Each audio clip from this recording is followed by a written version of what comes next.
Hello, everyone. Welcome. And I have Arlene Gale with me from the book writing business. I just want to say welcome, Arlene. Hi, thank you very much for this opportunity. I'm excited about this conversation. So let's share with our listeners a bit of your background. Okay. Today, where I stand in my life and in my world is I am the book writing business coach. And this has been a process that has kind of rolled out over the last 30 years. I've written hundreds of books and thousands of trade magazine articles for a variety of clients, and I've helped them earn millions of dollars worth of business. But nothing had my name on it until about 4 years ago when I finally got over the fear and the lack of self confidence and all of the stuff that I hear from my clients now that they can't write their book because of. Well, I finally overcame that about 4 years ago and wrote my first book, which is the story of my life, and it's called Face Forward, Move Forward. And I wrote this book because it talks about growing up in a household with a multiple generational legacy of abusive alcoholism on one side of my family, and then culture and religion used as a weapon on the other side of the family. And I knew I was taking a big risk telling this story, but I also knew that there was a lot of power in this story because I wanted to tell it for a variety of reasons. Three key reasons, really. One was because I wanted my children to see that I had broken this legacy and that path not define her, and that anything is possible for them too. And second, anybody who grew up in an abusive situation, for them to understand they can take back and change their life and live it based on their terms because their past does not have to define their future either. And thirdly, my prayer was maybe I could reach some people who are the abusers to let them see the impact of what they're doing in their life that might be able to be changed so that they can change their legacy and not burden their future generations with having to change that because they grew up with that abuse. There's so much power and freedom in telling your story and acknowledging that you can do something different. And so those were the goals and the reasons that I wrote Face Forward, Move Forward, and now have leveraged that into a business to help other people write either their personal story or their professional story in order to change the world. What have you found to be the biggest obstacle to someone being able to tell their story?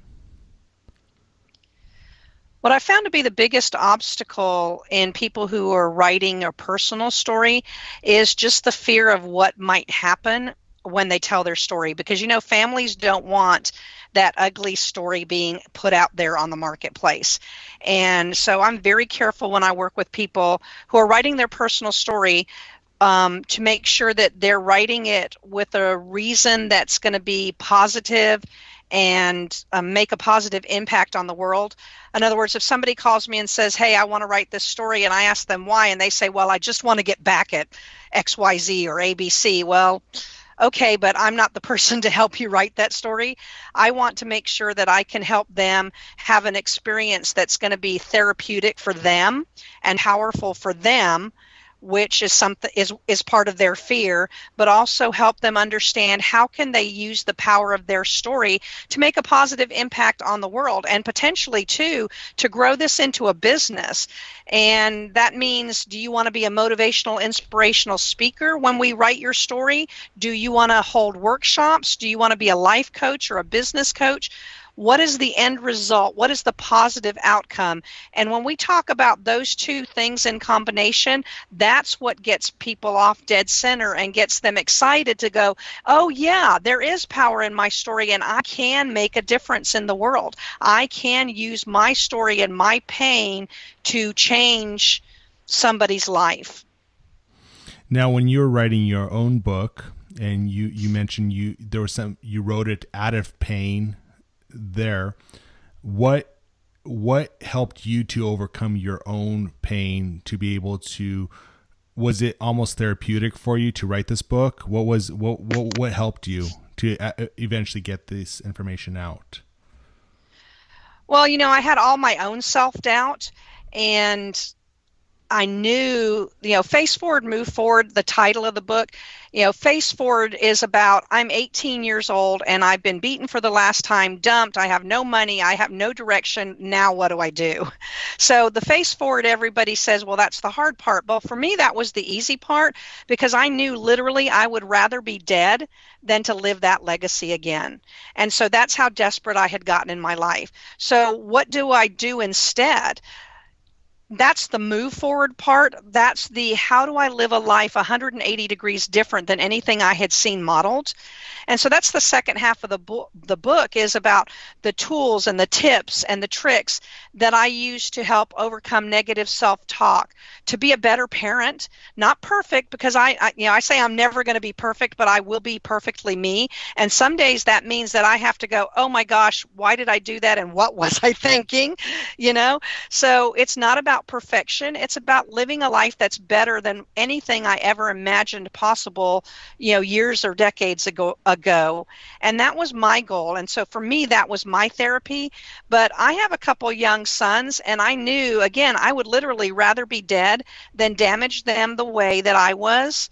And I knew that their lives depended on me doing something different in my life. And so those were the reasons that I got off of dead center and I found momentum to find the power in my story. And I knew that I couldn't just write the book and put it out there. I had to do something with it. So for me, it was, my book's been out for 4 years and I still get hired to speak on motivational, inspirational topics like overcoming negative self-talk. People say dream big, like that's all you have to do to make your life any better. And it's not. You have to have a plan to put those dreams and those goals in action. So there's a lot of topics that came from my book that I still travel the world to talk on. So it's the power of my story with an ultimate purpose and goal and end result in mind to try and change the world or whatever part of the world I can impact. And that's what I teach other people to duplicate. There's a comment that someone said, it's not about the idea, it's about the execution. It's the same thing. It's about when you dream, it's never about the dream is always nice to have, but it's always important that you have that plan, like you said, to be able to get out of that momentum. I mean, you've basically inherently changed the DNA of your future generation of your family, which is amazing to be able to do that. We always strive.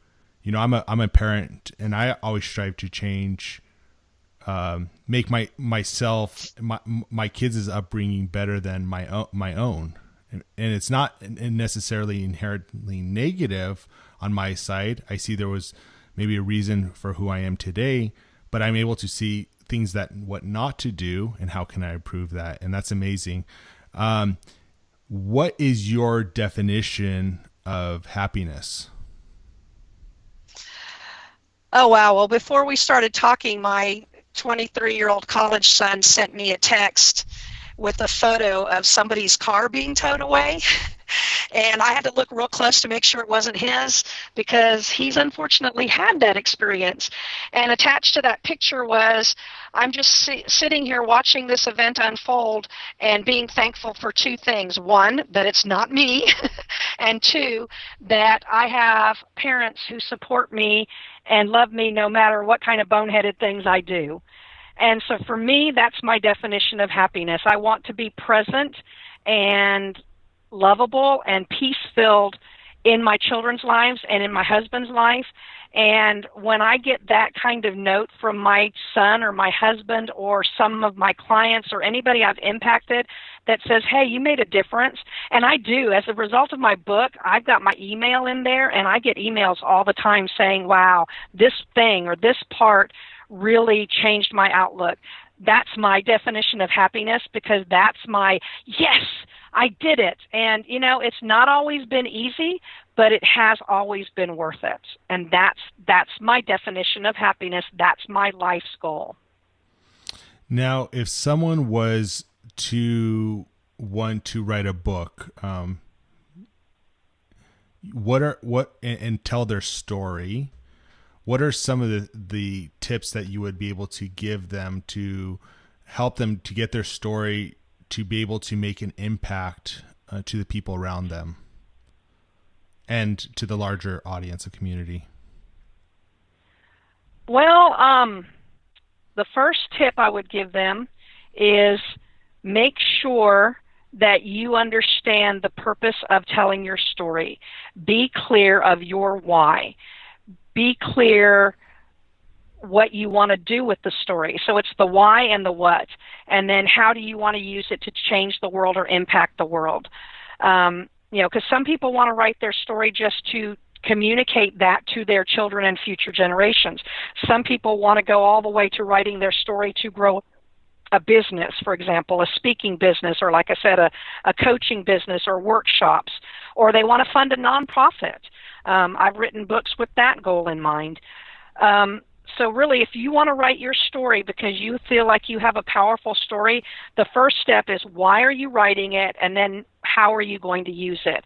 Because the answers to those questions are going to vary person to person and story to story, and those answers impact the content and the layout and design of that book. So those are the basic steps on how you get started. And what impact would you like to leave, in a sense, to maybe the world? Or, I mean, your book is part of it, right? Getting these emails, that's amazing to be able to have someone email you and say, like, you've impacted me, you've helped me, face my issues. I mean, that alone is an impact. Is there another impact that you would like to leave, or is that the main impact that you would like to leave, if that makes sense? Oh, yes. Well, I think I've gone beyond. I mean, that's still part of my impact, and making a difference in people's lives based on my story is still part of the impact I want to leave and continue to grow. But beyond that, my 8th book has just come out, and it's the Book Business Blueprint, and it's build credibility, stand out from the competition, and skyrocket sales by writing your book. And that's my business brand as the book writing business coach. So personally and professionally, I've got similar goals in that I want to have people figure out what is the power in their story, and then how do they write it. So the next step in my journey is to help people write their book and build their business or build their brand or build their story so that they can do what I'm doing, change the world, I'm sorry, I get choked up when I think about some of the emails and interaction I have with people who've read my book. And I think that so many people out there have lost hope or lost faith. And if you're the person that has that story in you because you have gone beyond that and you have found the peace and possibilities in your life, I want to help you communicate that. I want to help you live that, because I want you to feel what I know is possible for you. And so in a professional setting or realm, that's the next step in my journey, is to help people find the power in their story and then put it in a book and grow it to impact the world. We need more positive stuff. We need more working together and learning and teaching each other out there in the marketplace. That's all. I think about your help to others, right? And they are telling their story, which is impacting how many people. So each person that you're helping write the book, essentially you've now helped them because in a sense is you've helped them get their story, the author to get their story out. So it's kind of a chain, almost like a multi-level chain of helping others, which is a good legacy in itself. To if someone could be able to do that, that's amazing in itself. So I want to move forward to how can people find you, and if they wanted to speak to you more, would you share that with others? Oh, absolutely. Yes, the comment, I'm building a different kind of family tree, when I'm talking about generations of writing books and impacting the world and impacting the next generation. So anyway, my new family tree. But I'd love to connect with you or your listeners and their friends because, we all have people who talk about writing a book and they just talk and talk and talk, but they don't know how to start or finish. So please find me on the internet. My website is bookwritingbusiness.com. And you can find me on Facebook, LinkedIn, and Twitter. My last name is Gale, and that's a little tricky because I know there's a lot of different ways to spell it, but it's Gale, so it's Arlene, Arlene, Gale, Gale. I'd love for you to connect with me on Facebook. You can search Arlene Gale, or Book Writing Business is my professional page. LinkedIn and Facebook. If you go to my website, Book Writing Business, at the bottom of the homepage is a free book that's 5 steps to writing your book. Download that, please, or go to my website and look for book writing tips. Blogs on there, which reminds me too, I've got a YouTube channel, Book Writing Business, and I've got 1 to 2 minute tips on book writing, and I'm getting ready to do a whole new series. So please find me on YouTube and subscribe, because then you'll get all this information directly on your in your email and not have to scramble to find it or miss it. So Book Writing Business, Arlene Gale, I would love to help you find the power of your story. I just want to say thank you so much for coming on. Thank you very much for this opportunity. It was a pleasure to meet you and get to work with you.